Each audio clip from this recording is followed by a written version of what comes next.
नमस्कार मंडळी, पूर्ण ब्रह्ममध्ये मी अंजली तुमचं पुन्हा एकदा मनापासून स्वागत करते. सर्वात आधी आजपासून सुरू होणाऱ्या शारदीय नवरात्रोत्सवाच्या सर्वांना खूप खूप शुभेच्छा. या नवरात्रोत्सवामध्ये 9 दिवस कोकणातील नवदुर्गांचं दर्शन मी तुम्हाला घडवणार आहे आणि त्याची सुरुवात आमच्या गावदेवीपासून करते आहे आणि ती आहे देवी आंदुर्लाई. तर चला जाऊया आंदुर्लाई आणि चामुंडेश्वरीच्या दर्शनाला. आंदुर्ले गावचे गावदैवत अर्थात आंदुर्लाई देवी. आंदुर्लाई मंदिराकडे यायचं असेल तर तुम्हाला कुडावरून निघाल्यानंतर पिंगुळी इथून उजव्या हाताला वळायचं आहे आणि त्यानंतर तिथून साधारण 8 किलोमीटर आल्यानंतर आंदुर्ले खिंड म्हणून लागते. तिथून परत एकदा डाव्या हाताला वळल्यानंतर आंदुर्ले गावात आपण प्रवेश करतो. साधारण 4 किलोमीटर अंतरावर आंदुर्लाई आणि चामुंडेश्वरी मंदिर आहे. फार प्राचीन असलेल्या मंदिराची स्थापना कधी झाली हे नेमकं सांगता येत नसलं तरी साधारण 25 वर्षापूर्वी याचा जीर्णोद्धार करण्यात आला. प्रवेशद्वाराशी दोन्ही बाजूला 2 यक्षांच्या मूर्त्या आहेत आणि भव्य असा सभामंडप आहे. गर्भगृहाच्या दरवाजावर पूर्णपणे लाकडात केलेले कोरीव काम लक्ष वेधून घेणारे आहे.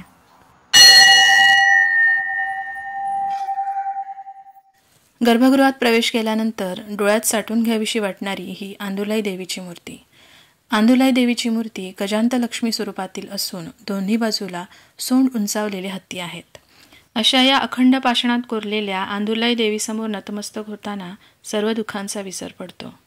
मंदिराच्या या प्रचंड अशा सभामंडपामध्ये वर्षभरात अनेक कार्यक्रम साजरे केले जात असतात, ज्यामध्ये उत्पत्ती एकादशीला देवीचा वार्षिक जत्रोत्सव होतो. त्याचप्रमाणे चैत्र कृष्ण सप्तमी ते नवमी या 3 दिवसांमध्ये वर्धापन दिन साजरा केला जातो.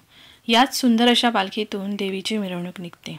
मंदिराच्या समोरच देव चव्हाटा, त्याच्या बाजूला तुळशी वृंदावन आणि दीपस्तंभ आहे. मंदिराच्या परिसरातच असलेल्या छोट्या छोट्या मंदिरांमध्ये गावाच्या मानकरी देवता स्थापित आहेत, ज्यामध्ये 12 पूर्वज, जैन ब्राह्मण आणि शिवपंचायतन यांचा समावेश आहे. मंदिराच्या उजव्या बाजूला असलेल्या पिंपळपारावर पूर्वसंबंध वास करतो असं म्हणतात.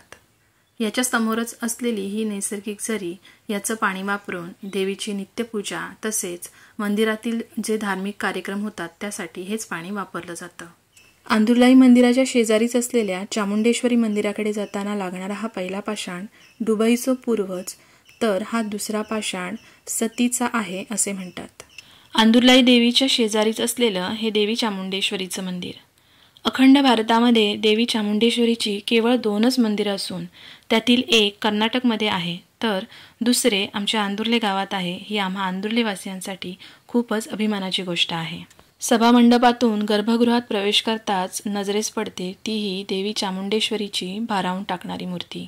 अखंड पाषाणातील बैठ्या स्वरूपाची ही मूर्ती शस्त्रधारी आहे, जिच्या एका हातामध्ये देवीने तलवार घेतली आहे तर दुसऱ्या हातामध्ये ढाल आहे. दुर्जनांचा, दुष्प्रवृत्तीचा नाश करणाऱ्या या शस्त्रधारी चामुंडेश्वरी देवीकडे पाहिल्यानंतर एक प्रकारची वीरश्री अनुभवास येते. देवी चामुंडेश्वरीचं हे मंदिर भारतीय मंदिर स्थापत्याचा एक उत्तम नमुना आहे. मंदिराच्या भिंती, खांब, खिडक्या यावरील नक्षीकाम लक्ष वेधून घेणारे आहेच, पण सर्वाधिक लक्ष वेधून घेतात तीही 12 राशीचिन्हे, जी की सभामंडपाच्या छतावर कोरलेली आहेत. मुख्य गर्भगृहाच्या बाजूला असलेल्या छोट्या गर्भगृहांपैकी उजव्या बाजूला गणपती बाप्पा तर डाव्या बाजूला कुळपुरुष विराजमान आहे.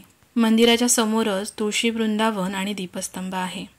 मंदिराची विशेषता लक्षात घेता बाहेरून येणाऱ्या भक्तांसाठी भक्त निवासाची सुद्धा सोय करण्यात आली आहे. मंदिराच्या समोरच असलेलं श्रीदेवी चामुंडेश्वरी उद्यान सुद्धा लक्ष वेधून घेणारं आहे. तर मंडळी, अशी ही आमच्या गावची आंदुर्लाई आणि देवी चामुंडेश्वरी. तुम्हाला जर देवींचं प्रत्यक्ष दर्शन घ्यायचं असेल तर आंदुर्ले गावाला नक्की भेट द्या.